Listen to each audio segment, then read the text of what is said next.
Breaking news! New video games suck now. Stay tuned as we play old ones instead. It could save your life. Greetings, Internet. Let's face it, video games aren't fun anymore. They got loot boxes, season passes, and toxic communities. No, I'm actually... What's this way? I know he's gonna go! My name is CJ, and I have a possible solution. But first, I have to ask just one question. Are you a D&D nerd, mythical beast enthusiast, or horseback riding hobbyist? If so, have I got a game for you. Ladies and gentlemen, I present to you the smash hit sequel to the most popular game of '97, according to Computer Gaming World magazine, Heroes of Might and Magic 3. But CJ, that game is so old. Yeah, well, so am I. So jump in your DeLorean, because we're going back. Warning, CJ does not work for New World Computing. New World Computing was purchased by 3DO in 1996 and eventually went bankrupt in 2003. This is not a paid advertisement. Like and subscribe. Ah, yes. Heroes 3. The game that taught me the power of screen looking. After all, what else are you going to do when your opponent's taking their turn in hot seat mode? This was freaking 99. Life was slower back then. Then there was the soundtrack. Take a listen.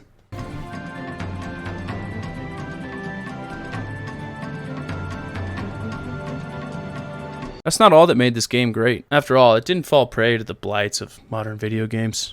Instead of pay to win, we had cheat to win. Oh, you know what? Let's do the code. I probably shouldn't do this. What is it called? NWC, New World Computing, the one. Is it like an auto win? Am I about to auto win? Don't do that to me. Let's see anyways. Ooh, so pretty.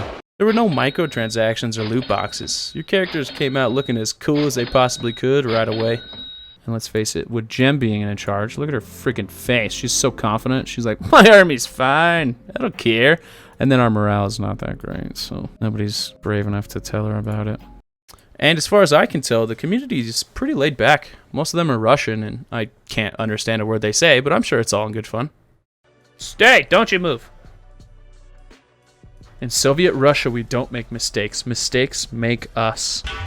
Sure, CJ, lots of games don't have those problems, though, you might be saying. Okay, fair enough. So what makes Heroes 3 great instead of good, you ask?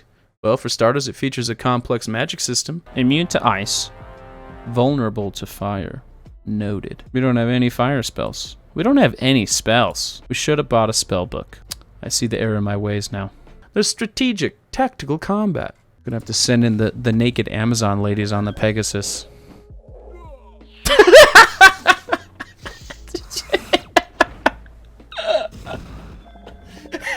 He sent it into his own moat and got hurt. Ugh! I love it. It features a diverse cast of playable characters. No, but I can hire a genie. Oh man, Iona doesn't even look happy to be a genie. Look at her, she's like, oh, this job sucks. There's a compelling and interactive story arc.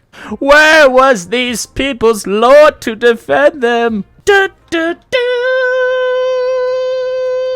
And did I mention horseback riding? There's tons of it.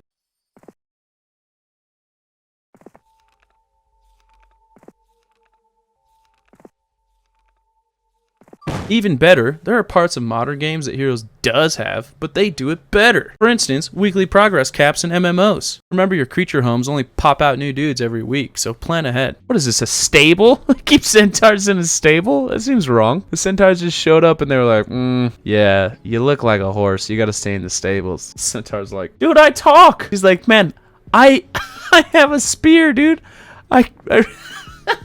Nah, you're staying in the stables, dummy. That's so bad. Or how about impactful decision making? Like, do I take this skill or that? Okay, advanced water magic. Why? Because we're in the water.